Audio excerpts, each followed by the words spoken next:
bond ಏನಿರುತ್ತದು carbon oxygen bond is it polar or non polar bond there charge separation ಇರುತ್ತದ ಅಲ್ಲಿ between carbon and oxygen there will be charge separation here so in case ಯಾವುದೇ bond ಅಲ್ಲಿ charge separation ಇದೆ ಅಂತಂದ್ರೆ then those will be polar solid hydrocarbons ಏನಿದಾವೆ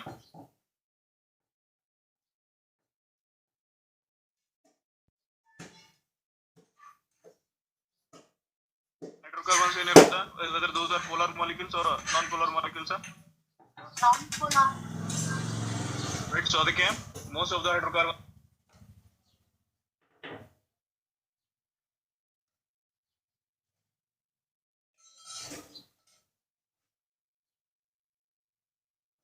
just ಇದು ಮಾತಾಡೋದೀಗ audible no yes sir ಏನಾದ್ರು ಒಂದು ಸಿಟಿಗೆ ಬೈಬೇಕಾದ್ರೆ ನೆಟ್ವರ್ಕ್ ಹೋಗುತ್ತಲ್ಲ ನೆಟ್ವರ್ಕ್ ಬರೋಸಲ ವಾಪಸ್ ನಾನು ಸಿಟಿ ಹೋಗಿರ್ತಿದ್ದೆ ನಿಮ್ ಸೈಡ್ ಐತ್ ನೋಡು ಸುಮ್ಮನೆ ನೋಡಿರಿ ನೋಡೋಣ ಎಷ್ಟೇ ಇರುತ್ತೆ ನಿಮ್ ಕಡೆ ಅಂತ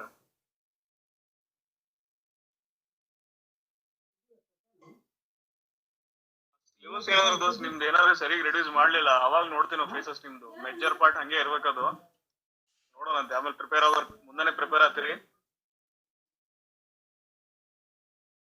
ಒಂದು ಪಾಯಿಂಟ್ ಕೊಟ್ಟಿದ್ದಾರೆ the weak polarity of ethers do not appreciably affect their boiling points ಅಂತ ಹೇಳಿ weakly polar or strongly polar here carbon oxygen bond electronegativity difference ಜಾಸ್ತಿ ಇರುತ್ತಾ ಕಡಿಮೆ ಇರುತ್ತೆ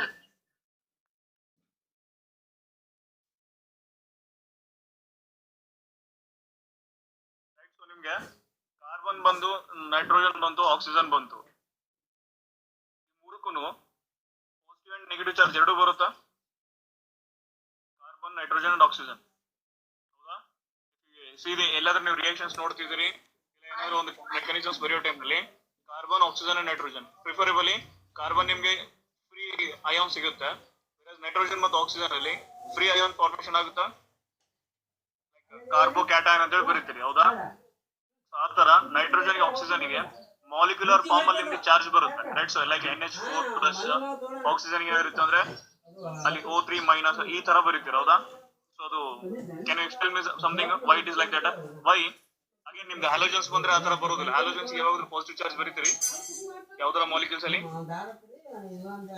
AlCl4 ಮೈನಸ್ ಅಂತ ನೀವು ಬರೀತೀರ ಹೌದಾ ಎಲ್ಲಾದ್ರೂ ಪಾಸಿಟಿವ್ ಚಾರ್ಜ್ ಬರ್ತೀರಾ ಅದೇ ಬೋರಾನಿಗೆ ಆಯ್ತು ಅಂದ್ರೆ ಬೋರಾನ್ ಅದಕ್ಕೆ ಬರೀ ಪಾಸಿಟಿವ್ ಬರ್ದಿರ್ತೀರಾ ನೆಗೆಟಿವ್ ಬರೋದಿಲ್ಲ ಸೊ ಈ ಡಿಫರೆನ್ಸಸ್ ಏನಿರುತ್ತೆ ನಿಮ್ಗೆ that's why any bond between carbon nitrogen and carbon oxygen ಏನಿರುತ್ತೆ ಇಲ್ಲ ನೈಟ್ರೋಜನ್ ಆಕ್ಸಿಜನ್ ಏನಿರುತ್ತೆ that will be weekly polar ಎದಕ್ಕೆ ಅಂತಂದ್ರೆ ಅಲ್ಲಿ ಕಂಪ್ಲೀಟ್ ಚಾರ್ಜ್ ಸೆಪರೇಷನ್ ಆಗಿರೋದಿಲ್ಲ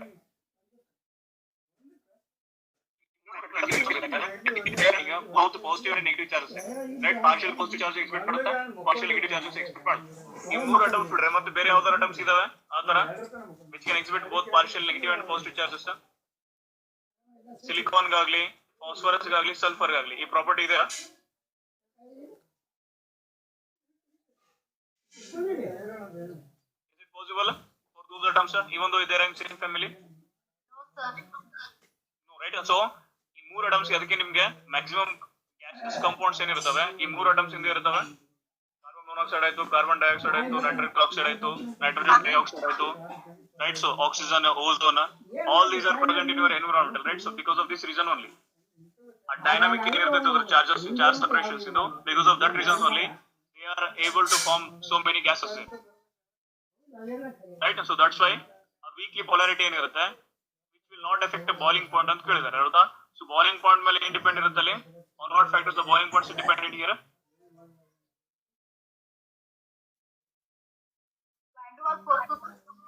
van der Waals force of attraction ಹೌದಾ so polarity ಏನಾದರೂ ಡಿಪೆಂಡ್ ಇರುತ್ತೆ boiling points ಗೆ polarity ಯಾವಾಗಲೂ ಇಂದ solubility ಡಿಪೆಂಡೆಂಟ್ ಇರುತ್ತೆ ಹೌದಾ so not for boiling points here that's why the weak polarity of ethers do not appreciably affect their boiling points ಅಂತ ಕೊಟ್ಟಿದ್ದಾರೆ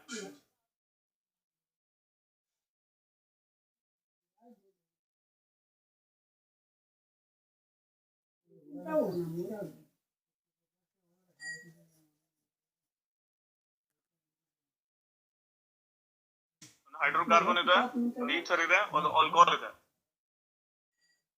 So comparatively, the alcohols will be having higher boiling points there, and then ethers, and then hydrocarbons, and then ethers there. So if you see this one here, hydrocarbon ಮತ್ತು ether compare ಮಾಡಿದ್ರೆ ಯಾವ್ದು boiling point ಜಾಸ್ತಿ ಇದೆ? Hydrocarbon. But ethers ಇಂದ ಕಡಿಮೆ ಇದೆ, even though it is more polar than hydrocarbon.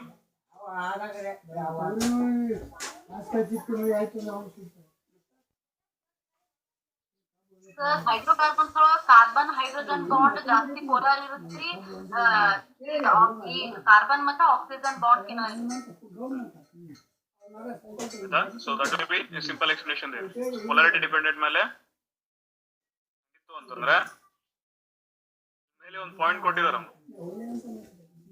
The polarity does not affect boiling points ಅಂತ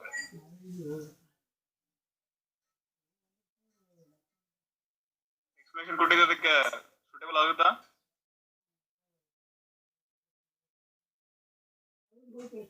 carbon chain length ಸಹಿತ ನಾವು ಎಕ್ಸ್ಪ್ಲೇನ್ ಮಾಡ್ಬೋದ್ರಿ ಸರ್. ಚೈನ್ ಲೆಂತ್ ಜಾಸ್ತಿ ಐತ್ರಿ ಹೈಡ್ರೋಕಾರ್ಬನ್ ಒಳಗ, ಮತ್ತೆ ಇಲ್ಲಿ ಈಥರ್ಸ್ ಒಳಗ ಚೈನ್ ಲೆಂತ್ ಕಡಿಮೆ ಐತ್ರಿ, ಹಿಂಗಾಗಿ ಅದ್ರ ಬಾಯ್ಲಿಂಗ್ ಪಾಯಿಂಟ್ ಜಾಸ್ತಿ. ಸೊ ನಿಮ್ಗೆ ಇನ್ನೊಂದು ಪಾಯಿಂಟ್ ನೋಡೋದಾದ್ರೆ, ಹೈಡ್ರೋಕಾರ್ಬನ್ಸ್ ಅಲ್ಲಿ ಯಾವ ಬಾಂಡ್ ತಗೊಂಡಿರೋದು functional group? Carbon hydrogen bond ಯಾವ್ದು ತಗೊಂಡಿರೋದು ಫಂಕ್ಷನಲ್ ಗ್ರೂಪ್ ಬಾಂಡ್ ಆಗುತ್ತೆ. Whereas in case of ethers, just carbon oxygen bond ಏನಿರುತ್ತೆ ಅದೊಂದು ನಿಮ್ ಫಂಕ್ಷನಲ್ ಗ್ರೂಪ್ ಬಾಂಡ್ ಆಗುತ್ತೆ, ಹೌದಾ? ದಟ್ಸ್ ವೈ ಇದೊಂದು ಡಿಫರೆನ್ಸ್ ನೋಡಬಹುದು.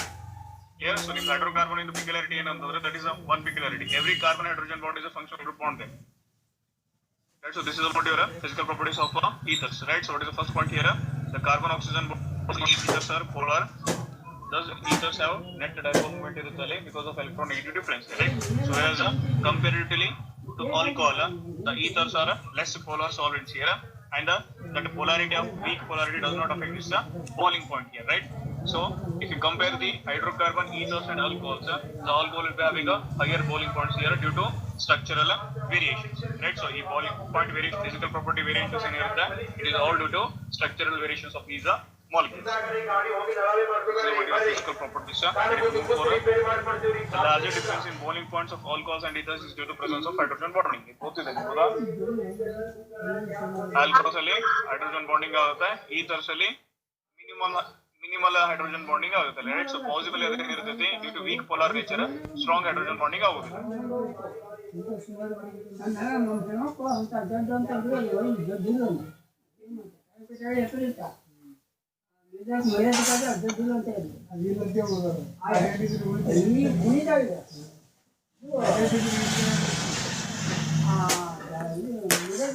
Reactions ನೋಡೋದಾದ್ರೆ physical properties basis ಮೇಲೆ, if that bond is weakly polar there, then obviously carbon oxygen bond cleavage iruttale, that will be least reactive, right? So if you see the first type of reactions here, it is of lysis of carbon oxygen bonds in ethers here, right? So in this method, so types of reaction here, the cleavage of carbon oxygen bond in ethers takes place under drastic conditions with excess of hydrogen halides ಅಂತ ಕೊಟ್ಟಿದ್ದಾರೆ, ಹೌದಾ? least reactive ಇತ್ತಂದ್ರೆ reaction conditions ಏನಿರಬೇಕಲ್ಲಿ, whether that will be in normal conditions ಅಲ್ಲಿ reaction ಆಗುತ್ತೋ in extreme conditions ಅಲ್ಲಿ reactions ಆಗುತ್ತೋ, bond is not reactive, right? So reaction conditions ಏನಾಗುತ್ತಲ್ಲಿ, it should be at higher temperatures ಆಗಲಿ higher pressures ಆಗಬಹುದು, ಮತ್ತೆ ಯಾವ liquids use ಮಾಡ್ತಿರ್ತೀವಿ reactions ಗೆ reagents, those should be used in excess.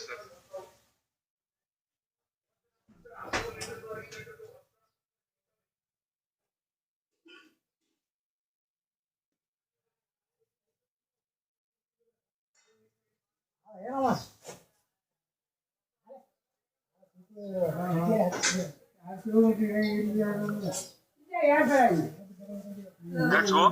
The reason ಏನಕ್ಕೆ why you required excess of hydrogen halides and at higher temperatures this reaction will occur because of weak polarity of ethers, due to which the bond of functional group of ether is not highly reactive, right? So if you see the reaction ಇಲ್ಲಿ one alkyl molecule, one ether molecule ಏನಿರುತ್ತೆ, that is dialkyl ether molecule, upon reacting with excess of hydrogen halide here, you are getting one molecule of alkyl halide, right? So along with that ಏನು ಸಿಗುತ್ತೆ ನಿಮಗೆ ಇಲ್ಲಿ, you are getting one alcohol.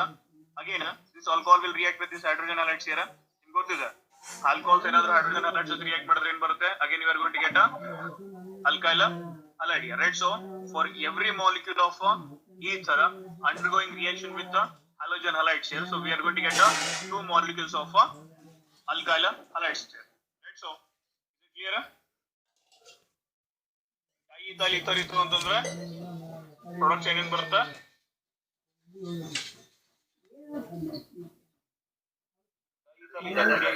HCl ethyl halide.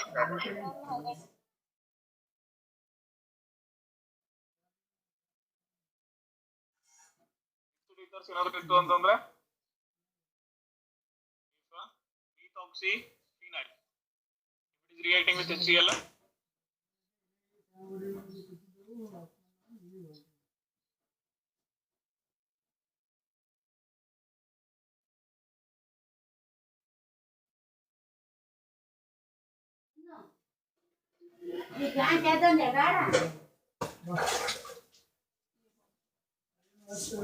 Reacting with methoxyphenyl.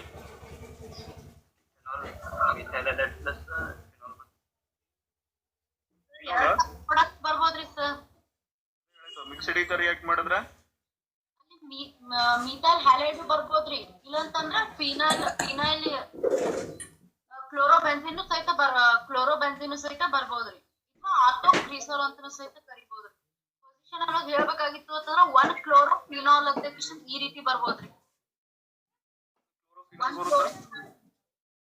Clear ನಿಮ್ಗೆ? First ಅಲ್ಲಿ suppose if it is CH3O and C6H5 ಅನ್ಕೊಳ್ಳಿ, ಹೌದಾ?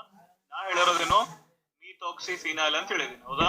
So methoxyphenyl ಅಂತ ಹೇಳಿದೀನಿ ಅಂತಂದ್ರೆ ಕಾರ್ಬನ್ ಆಕ್ಸಿಜನ್ ಬಾಂಡ್ ಕ್ಲೀವೇಜ್ ಆಗುತ್ತೆ, ಹೌದಾ? ಕಾರ್ಬನ್ ಆಕ್ಸಿಜನ್ ಬಾಂಡ್ ಕ್ಲೀವೇಜ್ ಆಗಬೇಕು ಅಂತಂದ್ರೆ CH3 ಆಕ್ಸಿಜನ್ ಬಾಂಡ್ ಕ್ಲೀವೇಜ್ ಆಗುತ್ತೋ ಏನು C6H5 ಆಕ್ಸಿಜನ್ ಬಾಂಡ್ ಕ್ಲೀವೇಜ್ ಆಗುತ್ತೋ? CH3 methoxy ಅಂತ ಹೇಳಿ, ಹೌದಾ? ನಾನು methoxy ಹೇಳಿದೆ ಅಂತಂದ್ರೆ that will be CH3O will be functional group here. So first ಈ ಕ್ಲೀವೇಜ್ ಆಗ್ತಿದೆ ಅಂತಂದ್ರೆ ಫಸ್ಟ್ ಮಾಲಿಕ್ಯೂಲ್ ಏನ್ ಬರುತ್ತೆ? Methyl halide. ಹೌದಾ? ಸೊ ಇನ್ನೊಂದು ಏನಿರುತ್ತೆ? ಫಿನಾಲ್ ಇರುತ್ತೆ. ಆ ಫಿನಾಲ್ ಮತ್ತೆ ಹೈಡ್ರೋಜನ್ ಆಸಿಡ್ ಜೊತೆ ರಿಯಾಕ್ಟ್ ಆದಾಗ ಏನ್ ಬರುತ್ತೆ? ಕ್ಲೋರೋಬೆನ್ಸಿನ್ ಬರುತ್ತಾ? ಫಿನಾಲ್ ಯಾಕೆ ಬಂತಲ್ಲಿ? that OH group will go here, right? ಒಂದು methyl halide and one is chlorobenzene. Methyl chloride ಒಂದಿರುತ್ತೆ, ಕ್ಲೋರೋಬೆನ್ಸಿನ್ ಒಂದಿರುತ್ತೆ, ಹೌದಾ? Clear?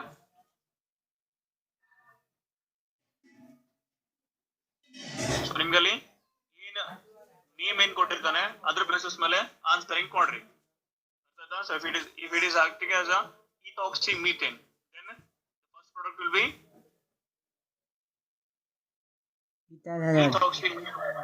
ethyl halide, howda? So second product will be methyl halide.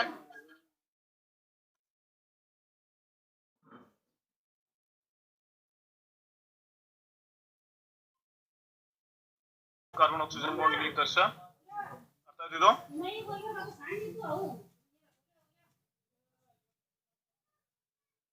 ಏನ್ ಬಂದ ಹೆಂಗೆ ರವ್ವ ಬರ್ತಾ ಬರ್ಲಿ.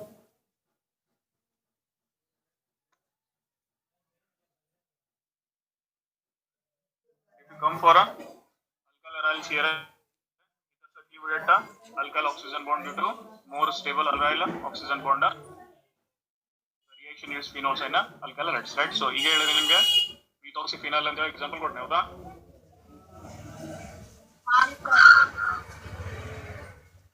Excess conditions ಏನಾದ್ರು ಯೂಸ್ ಮಾಡಿರ ಅಂತಂದ್ರೆ then you will get such type of molecules here, right? So if moderate conditions ಏನಾದ್ರು ರಿಯಾಕ್ಟ್ ಮಾಡ್ತಿದ್ದೀರಾ ಅನ್ಕೋರಿ, ಅವಾಗ ಏನಾಗುತ್ತೆ?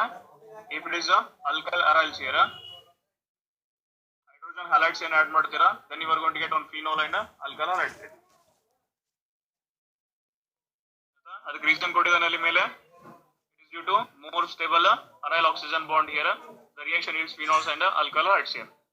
ಸಿಂಪ್ಲಿ ನಿಮ್ಗೆ alkyl aryls ಏನಾದ್ರು ಯೂಸ್ ಮಾಡಿದ್ರಾ ಅಂತಂದ್ರೆ, alkyl aryl ethers ಏನಾದ್ರು ಯೂಸ್ ಮಾಡಿದ್ರಾ ಅಂತಂದ್ರೆ in the presence of HCl there, so at moderate conditions this reaction will occur here, right? So product ಏನ್ ಬರುತ್ತೆ ನಿಮ್ moderate conditions ಅಲ್ಲಿ? one phenol and one alkyl halides here, right? So what is the reason there? Because that carbon oxygen bonds of phenyl ring will be more stable than carbon halide bond of alkyl ring there. Alkyl chain there. Sorry, not a ring there. Is it clear now? First step ಅಲ್ಲಿ ಇದಕ್ಕೆ moderate conditions use ಮಾಡಿದಾಗ phenol ಬರುತ್ತೆ. Again that phenol will not undergo reaction here. Order of reactivity ಕೊಟ್ಟಿದ್ದಾನೆ. Note ಮಾಡ್ಕೊಳ್ಳಿ. Hydrogen halides will be more reactive than hydrogen bromides than hydrogen chlorides there. ಇದು order ಗೊತ್ತಿರುತ್ತೆ ನಿಮಗೆ. ಯಾವುದೇ ರಿಯಾಕ್ಟಿವಿಟಿ ಅಲ್ಲಿ ತಗೊಂಡಾಗ hydrogen halides will more reactive than hydrogen chlorides there. ಮೂರಲ್ಲಿ ಯಾವ್ದು ಜಾಸ್ತಿ acidic? Hydrogen iodide, hydrogen bromide and hydrogen chloride ಅಲ್ಲಿ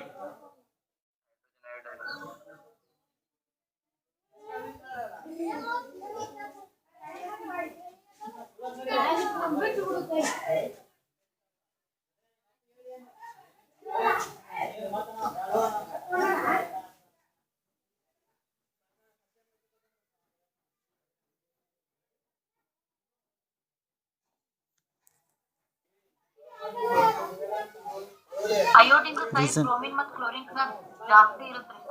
ಜಲ್ದಿ ಆಗುತ್ತೆ. ಈಸಿಯಾಗಿ ಯಾವ್ದು ಡೊನೇಟ್ ಮಾಡುತ್ತಲ್ಲಿ hydrogen there. Iodine, right?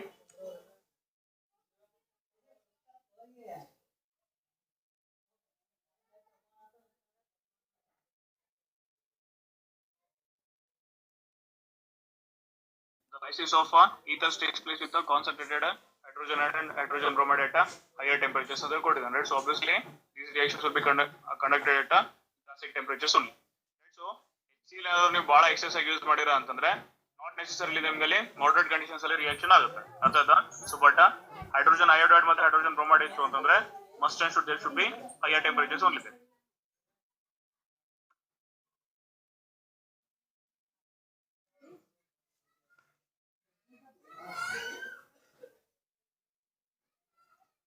Similar to your phenol ಇದನ್ನು ಕೂಡ ಏನಿರುತ್ತೆ ortho and para directive group ಇರುತ್ತೆ.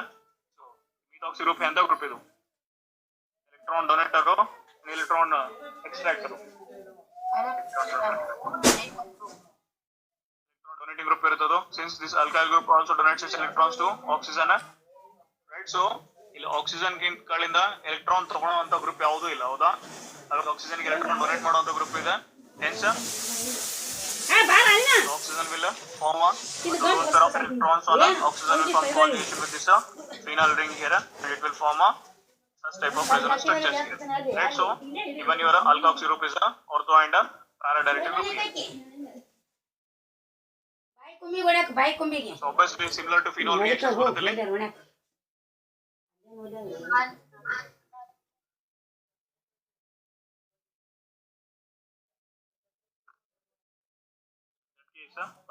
first type of electrophilic substitution reaction ಏನಿರುತ್ತೆ obviously halogenation reaction ಇರುತ್ತೆ, right? So phenyl alkyl ethyl ring.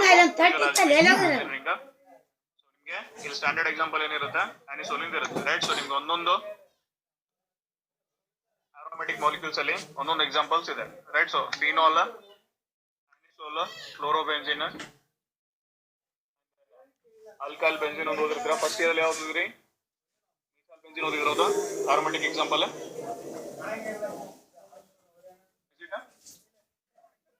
Benzene ಓದಿರೋದಿಲ್ಲ ಅಲ್ಲಿ. ಸರ್ ಅದನ್ನೇ ಟಾಲಿನ್ ಅಂತ ಓದಿದ್ದೀವಿ. ಹಾ ರೀ, ಒಂದೇ ಅಲ್ಲ ಎರಡು. ನಿಮ್ಗೆ ಎಕ್ಸಾಂಪಲ್ಸ್ ನೋಡ್ತಾ ಹೋದ್ರೆ aromatic molecules ಇಂದು ಏನೇನಿದೆ?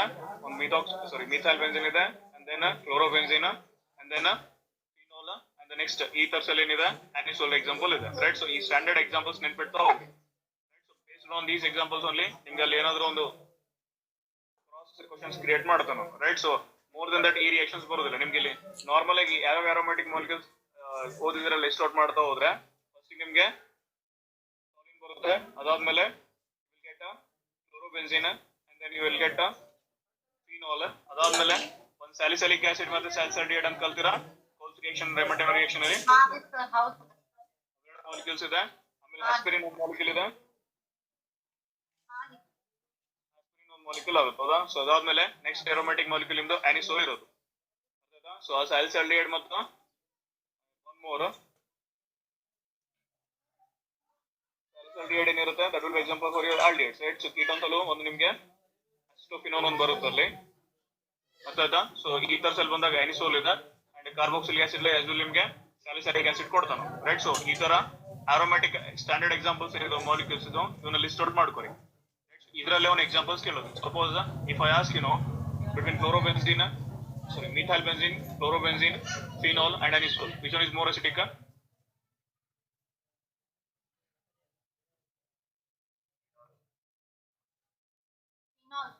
ಯಾವಾಗಲೂ ಕಂಪ್ಯಾರಿಟಿವ್ ರಿಯಾಕ್ಷನ್ ನಿಮ್ಗೆ ಇದೇ ತರ ಬರೋ ಚಾನ್ಸಸ್ ಇರುತ್ತೆ ಹೌದಾ. ಸೊ ಇದು ನಾಲ್ಕರಲ್ಲೂ which one will show faster electrophilic substitution reaction?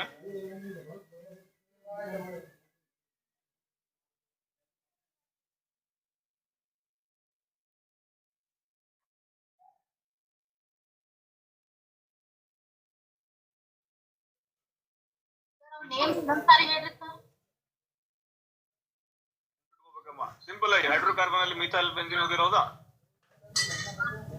Chapters ಅಲ್ಲಿ ನೆನ್ಪ್ ಮಾಡ್ತಾ ಹೋಗಿ ರೈಟ್. ಸೊ ಅದೇ ತರ ಹ್ಯಾಲೋರಿನ್ಸ್ ಅಲ್ಲಿ ಬಂದಾಗ ಕ್ಲೋರೋಬೆನ್ಜಿನ್ ಓದಿರ್ತೀರಾ,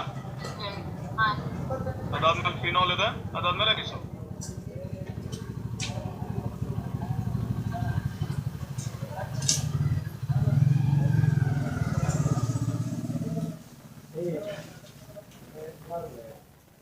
ಇದನ್ನ ಎಕ್ಸಾಂಪಲ್ಸ್ ನಿಮ್ಗೆ ಎದಕ್ಕೆ ಕೊಡ್ತಾ ಇದೀನಿ, ಒಂದ್ಸಲ ನಿಮ್ಗೆ ಪ್ರೀವಿಯಸ್ ಇಯರ್ ಪೇಪರ್ಸ್ ಎಕ್ಸ್ಪ್ಲೈನ್ ಮಾಡೋ ಟೈಮಲ್ಲಿ ಒಂದ್ಸಲ ತೋರಿಸ್ತೀನಿ ಯಾವ ತರ ಕ್ವಶನ್ಸ್ ಫಾರ್ಮೇಷನ್ ಕೊಟ್ಟಿರ್ತಾನೆ ಅನ್ನೋದು. ಎಲೆಕ್ಟ್ರೋಫಿಲಿಕ್ ಸಬ್ಸ್ಟಿಟ್ಯೂಷನ್ ಯಾವ್ದ್ರಲ್ಲಿ ಫಾಸ್ಟರ್ ಆಗುತ್ತೆ?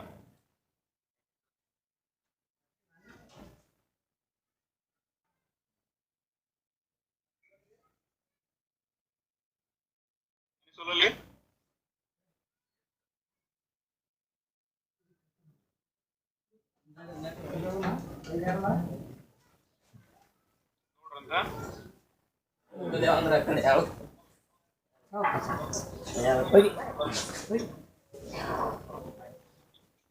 ಒಯ್ಯಪ್ಪ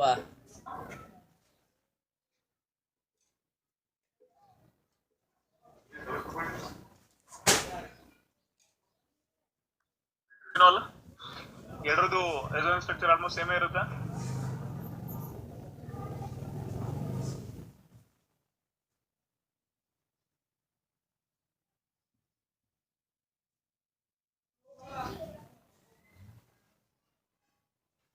ಹೇಳಿಲ್ಲ ಅಂತಂದ್ರೆ ಸಿಟಿ ಹೇಳೋದಿಲ್ಲ, ನೋ ಎಕ್ಸ್ಟ್ರಾ ಹೇಳೋದಿಲ್ಲ ಅಂತ ಹೇಳ್ತೀನಿ. ಹೇಳಿದ್ರೆ ರೆಸ್ಪಾನ್ಸ್ ಮಾಡೋದು ಏನ್ ಮಾಡ್ಬೇಕಂತ ತಿಳಿಯೋದು ನನಗೆ.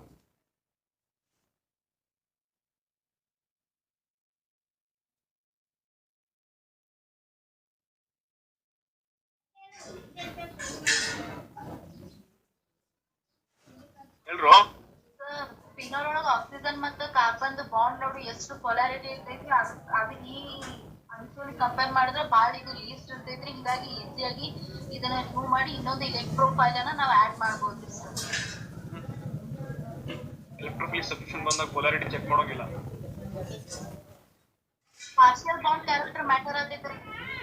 ಎರಡರಲ್ಲೂ ಪಾರ್ಷಿಯಲ್ ಡಿವೈಡ್ ಮಾಡಿ ಬರುತ್ತೆ. ಆದ್ರೆ ಅದ್ರೊಳಗೆ ಸ್ಟ್ರಾಂಗ್ ಮತ್ತು ವೀಕ್ ಇಲ್ಲಿ ಆಕ್ಸಿಜನ್ ಮತ್ತು ಈ OCH3 ಬಾಂಡ್ ಕನ್ಸಿಡರ್ ಮಾಡಿದ್ವಿ ಅಂತ ಅಲ್ಕೋಕ್ಸಿಕ್ ಗ್ರೂಪ್ ಕನ್ಸಿಡರ್ ಮಾಡಿದ್ವಿ ಅಂತಂದ್ರೆ ಅಲ್ಲಿ ಬಾಂಡ್ ಕಾರ್ಬನ್ ಮತ್ತು ಆಕ್ಸಿಜನ್ ಲೀಸ್ಟ್ ಎಲೆಕ್ಟ್ರೋನೆಗೆಟಿವ್ ಇರೋದ್ರಿಂದ ಪಾರ್ಷಿಯಲ್ ಬಾಂಡ್ ಫಾರ್ಮೇಷನ್ ಆಗೋದಕ್ಕೆ ಸಹಿತ ಕ್ಯಾರೆಕ್ಟರ್ ಸಹಿತ ಚೇಂಜಸ್ ಆಗ್ತಾವಲ್ರಿ ಸರ್. ಆಕ್ಸಿಜನ್ ಮತ್ತು ಆಕ್ಸಿಜನ್ ಮತ್ತು ಕಾರ್ಬನ್ ಫಿನಾಲ್ನಾಗ ಮತ್ತು ಇದ್ರದ್ದು ಚೇಂಜಸ್ ಆಗ್ತಾವಲ್ರಿ ಸರ್, ಅದನ್ನ consider ಮಾಡ್ಬೋದಲ್ರಿ.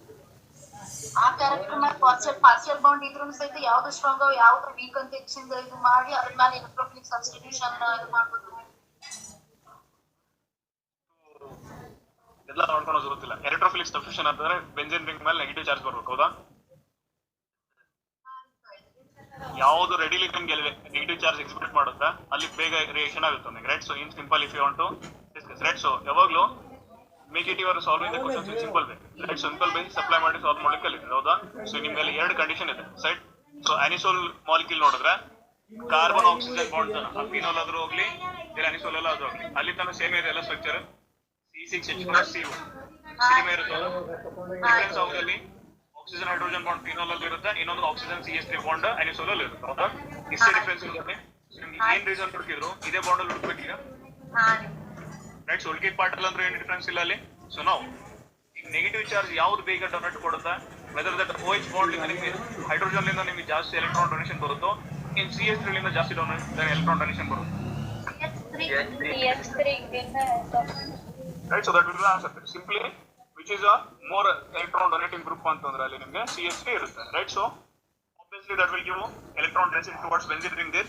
So hence resonating structures same ಆಗಬಹುದು, ಎಲ್ಲಾನು ಸೇಮ್ ಇದ್ದಾಗ ಮಿನಿಮಲ್ ಡಿಫರೆನ್ಸ್ ನೋಡ್ತಾ ಹೋಗ್ರಿ. ಹಾ ಸರ್.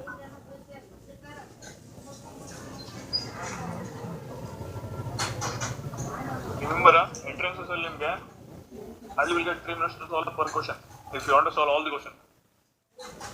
ಸೊ ಮೇಕ್ ಶೋರ್ ಆ 3 ಇಲ್ಲ 5 ನಿಮಿಷದಲ್ಲಿ ಬಹಳ ಕಡಿಮೆ ಯೋಚನೆ ಮಾಡಿ ಟ್ರೈ ಮಾಡ್ರಿ. ಬಹಳ ಯೋಚನೆ ಮಾಡಿರೋ ಅಂತ ನೀವು will fill up the time there. Exam ಅಷ್ಟೇ ಅದು, ಕ್ವಶನ್ ಸಾಲ್ವ್ ಮಾಡೋದು ಹೊರಗಡೆ ಬರೋದು ಅಷ್ಟೇ. Right, this should be in your mind. Whole syllabus ಏನ್ ಮಾಡ್ಕೊಂಡು ಕುಂತೀರಾ ಅಂತಂದ್ರೆ ನಿಮ್ಗೆ it will difficult to analyse it, judging ಮಾಡೋದು ಡಿಫಿಕಲ್ಟ್ ಆಗುತ್ತೆ. So if you come to the reaction ಈ ತರ ನಿಮ್ಗೆ ಸಾಲ್ವ್ ಮಾಡಿಸಿದ ಇನ್ನು ನೋಡೋಣ ಯಾವಾಗ ಸಿಗ್ತಿರೋ ಯಾವಾಗ ಸಾಲ್ವ್ ಮಾಡಿಸ್ಬೇಕು ನನಗೂ ಗೊತ್ತಿಲ್ಲ. So you see the first reaction here, anisole undergoes bromination with the bromine in ethanoic acid even in absence of a iron bromide catalyst ಅಂತ ಕೊಟ್ಟಿದ್ದಾರೆ. ರೈಟ್, ಸೊ ಇದಕ್ಕಿಂತ ಮುಂಚೆ ಫಿನಾಲ್ ಅಲ್ಲಿ ಯಾವುದು catalyst ಯೂಸ್ ಮಾಡಿದ್ರಿ? ಸಿಲಿಸ್ ಆಸಿಡ್ ಅಂತ ಹೇಳಿ ಏನು ಅಲ್ಲಿ ಬೇಕಿತ್ತು? ಹೌದು, ಇದ್ರು ನಡೀತಿದ್ರಿ, ಇರ್ಲಿಲ್ಲ ಅಂದ್ರೆ ನಡೀತಿದ್ರಿ. ಇರ್ಲಿಲ್ಲ oxygen hydroxyl group activating ring activating group ಆಗಿ ಕೆಲಸ ಮಾಡಿದ್ರಿ. ಬಟ್ ಇಲ್ಲಿ ಕ್ಲಿಯರ್ ಆಗಿ ಕೊಟ್ಟಿದ್ದಾನೆ bromination in the presence of ethanoic acid. ಅಲ್ಲಿ H2SO4 ಯೂಸ್ ಮಾಡಿದ್ರು. ಹೌದಾ? ಟು ಬಿ ಶೋರ್ ದೇರ್ ಅಲ್ಲಿ H3PO4 ಇಲ್ಲ H2SO4 ಯೂಸ್ ಮಾಡಿರ್ತೀರಿ. ಹೌದಾ? ಬಟ್ ಇಲ್ಲಿ ಇಥಾನೋಯಿಕ್ ಆಸಿಡ್ ಯೂಸ್ ಮಾಡ್ತಿದ್ರಿ, ಸಿಂಪ್ಲರ್ ಆಸಿಡ್ ಯೂಸ್ ಮಾಡ್ತಿದ್ರಿ. ಸೊ ಈ ರಿಯಾಕ್ಷನ್ ಕಂಡೀಷನ್ಸ್ ಮೇಲೂ ಹೇಳ್ಬೋದು which one is more reactive towards electrophilic substitution ಅಂತ ಹೇಳಿ. ಡೈರೆಕ್ಟ್ ಈಥರ್ಸ್ ಅಂತಾನೆ ಹೇಳ್ಬೋದು. ರೈಟ್, ಸೊ ಯಾವ ಕಾನ್ಸೆಪ್ಟ್ಸ್ ನೀವು ಅದನ್ನ ಅಪ್ಲೈ ಮಾಡ್ರಿ ಅಲ್ಲಿ make sure you are applying the proper concepts. ನಾ ಹೇಳಿದ್ದು ನೀವು ಎಲೆಕ್ಟ್ರಾನ್ ಡೊನೇಟಿಂಗ್ ನೇಚರ್ ಮೇಲೆ ಅದ್ರ ಅಪ್ಲೈ ಮಾಡ್ತೀರಾ, ದಟ್ ಇಸ್ ಫೈನ್. ಇಲ್ಲ ಅಂತಂದ್ರೆ ಈ ಪಾಯಿಂಟ್ಸ್ ಅನ್ನ ನೆನ್ಪಿಟ್ಕೊರಿ. ರೈಟ್, ಸೊ ಈ ತರ ಕಂಪ್ಯಾರಿಟಿವ್ ಮಾಡ್ರಿ. If you do the comparative study then between molecules and concepts, ಇಲ್ಲಿನ ಹ್ಯಾಲೋಜಿನೇಷನ್ ಆಗುತ್ತೆ, ಹೈಡ್ರೋಕಾರ್ಬನ್ಸ್ ಅಲ್ಲೂ ಹ್ಯಾಲೋಜಿನೇಷನ್ ಆಗುತ್ತೆ. ರೈಟ್, ಸೊ ಹ್ಯಾಲೋಆಲ್ಕೇನ್ಸ್ ಅಲ್ಲೂ ನಿಮ್ಗೆ ಹ್ಯಾಲೋಜಿನೇಷನ್ ಆಗುತ್ತೆ, ಫಿನಾಲ್ಸ್ ಅಲ್ಲೂ ಹ್ಯಾಲೋಜಿನೇಷನ್ ಆಗುತ್ತೆ. ರೈಟ್, ಸೊ ಎಲ್ಲಾದ್ರಲ್ಲೂ ಹ್ಯಾಲೋಜಿನೇಷನ್ ಆಗುತ್ತೆ ಅಂತಂದ್ರೆ then start comparing the concepts. Work ಮಾಡ್ತಿರೋ ಇಲ್ಲೋ ಗೊತ್ತಿಲ್ಲ ನನ್ನ ಮನೆಯಲ್ಲಿ. ಒಳ್ಳೆದು ಮಾಡಿದ್ರ. ಇನ್ನೊಂದು ಪಾಯಿಂಟ್ ಕೊಟ್ಟಿದ್ದಾರೆ, it is due to activation of benzene ring by methoxy group as a stated point, and then parasomer is obtained by 90% yield ಅಂತ ಕೊಟ್ಟಿದ್ದಾರೆ. ಕರೆಕ್ಟ್, ಸೊ ಇಲ್ಲಿ 90% yield ಕೊಟ್ಟಿದ್ದಾನೆ ಅಂತಂದ್ರೆ which one is the stable isomer ಅಂತ ಹೇಳಿದೆ ನಾನು. parasomer major product major product ನಿಮಗೆ almost 90% yield ಕೊಡ್ತಾ ಇದೆ ಅಂತಂದ್ರೆ then obviously it is favoring electrophilic substitution there. ಹಾರಿ ಸರ್.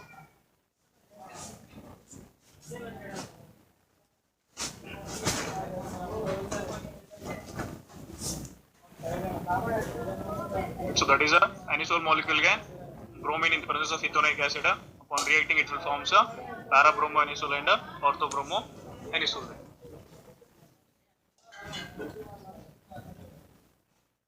ಅದನ್ನ ಕೊಟ್ಟಿರೋ ಸಿನಾಪ್ಸಿಸ್ ಏನಿದೆ ನಿನ್ನೆ ಅದನ್ನ ಒಂದ್ಸಲ ಓದ್ಕೊಂಡಿರಿ. ಅದ್ರಲ್ಲಿ ಏನಾದ್ರು ಡೌಟ್ ಇತ್ತು ಅಂದ್ರೆ ನಾವು ಒಂದು ಕ್ಲಾಸ್ ಡಿಸ್ಕಸ್ ಮಾಡೋಣ. ಇನ್ ಕೇಸ್ ನೀವು ಓದ್ಲಿರ್ತೀರಾ ಅಂತಂದ್ರೆ.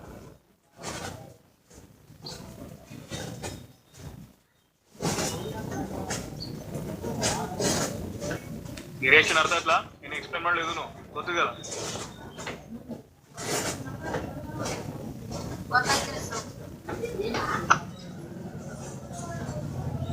Obviously, electrophilic substitution ಅಂದ್ರೆ ನಿಮಗೆ major electrophilic substitution reaction is a Prudel-Clapes reaction there. Prudel-Clapes reaction ಅಲ್ಲಿ ಏನ್ ಮಾಡ್ತೀರಾ? ಒಂದು alkylation ಮತ್ತು ಇನ್ನೊಂದು acylation ಮಾಡ್ತೀರಾ. So again we are going to get an ortho and para-isomers. If you are doing the Prudel-Clapes reaction there, right, so obviously you are going to use a catalyst there for a reaction, that is a reaction with alkylated and acylated as a catalyst. See the reactions now. Again, when anisole is reacting with the methyl chloride in the presence of anhydrous AlCl3 carbon disulfide solvent use ಮಾಡಿದ್ದಾರೆ ಇಲ್ಲಿ. What type of solvent it is? A low polar solvent. ಹೌದಾ? Right, so low polar solvent, you are going to get two products here. One is a 2-methoxytoluene and 4-methoxytoluene. That will be major product here. Right, so anhydrous AlCl3 ಏನು ಮಾಡುತ್ತೆ? It will take a one chloride here AlCl4 minus formation ಮಾಡುತ್ತೆ. ಹೌದಾ? So intermediate formation ಆಗುತ್ತದು. At the end ಏನು ಹೊರಗಡೆ ಬರುತ್ತೆ? ಒಂದು product ಏನಿರುತ್ತೆ ಇಲ್ಲಿ? HCl ಹೊರಗಡೆ ಬರುತ್ತೆ. ಹೌದಾ?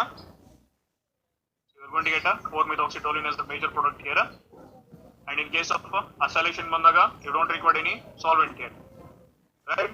So again anhydrous AlCl3 will react as a catalyst here. It will abstract the chloride molecule and directly it will do the electrophilic substitution at ortho and para positions, and we are going to get the molecules ಹೆಸರು ನೋಡೋಣ.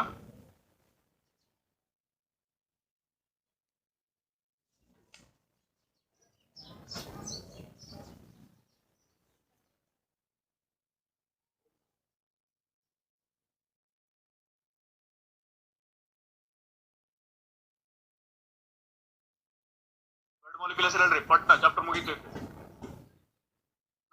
2-methoxyacetophenone. Next 4-methoxyacetophenone.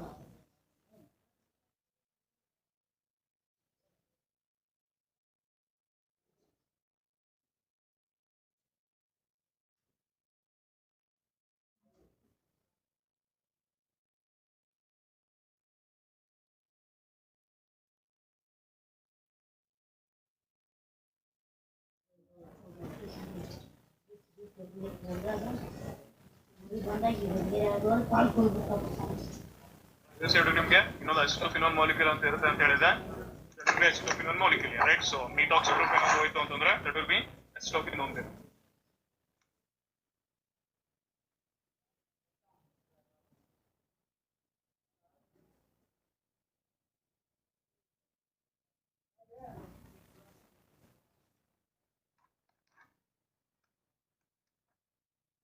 ಮೊದಲು ಒಣಕ್ಕೆ ತಾನೇ ಅದು ಇಂದ್ರೆ ಹೋಗ್ತದೆ.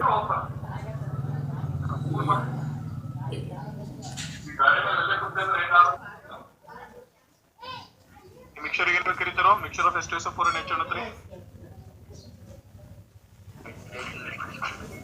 ನೈಟ್ರೇಟಿಂಗ್ mixer. ಹೌದಾ? ಯಾವ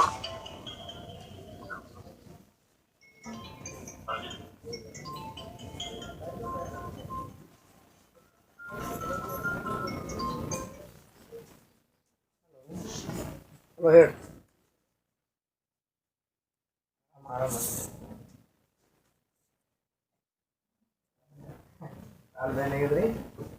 First of reaction here, where anisole will react with nitrating mixture and forms a two isomers there, 2-nitroanisole and 4-nitroanisole. ಆಯ್ತಪ್ಪ chapter. ಇನ್ನೂ ಡೌಟ್ಸ್ ಇದ್ರೆ ಕೇಳ್ರಿ. ಅದೊಂದು ನಿಮ್ದು ಕಮರ್ಷಿಯಲ್ ಆಲ್ಕೋಹಾಲ್ಸ್ ಪಾರ್ಟ್ ಒಂದಿದ್ರ ತೆಗಿತಾರ ಅನ್ಕೊಂಡಿದ್ದೀನಿ ಸಿಲೆಬಸ್ಲಿಂದ. ಸೊ ಅದನ್ನ ಪೆಂಡಿಂಗ್ ಇಡ್ತೀನಿ. ತೆಗಿಲಿಲ್ಲ ಅಂದ್ರೆ ಹೇಳ್ಕೊಡ್ತೀನಿ ಅಂತ ಹೇಳ್ತಾರೆ. ಆಯ್ತಾ? ಅದ್ರಲ್ಲಿ ನಿಮ್ಗೆ ಏನು ಕ್ವಶನ್ಸ್ ಬರೋದಿಲ್ಲ. ಬಟ್ ಸ್ಟಿಲ್ ಡಿಸ್ಕಸ್ ಮಾಡೋದು ಡೇ. ಆಯ್ತಾ?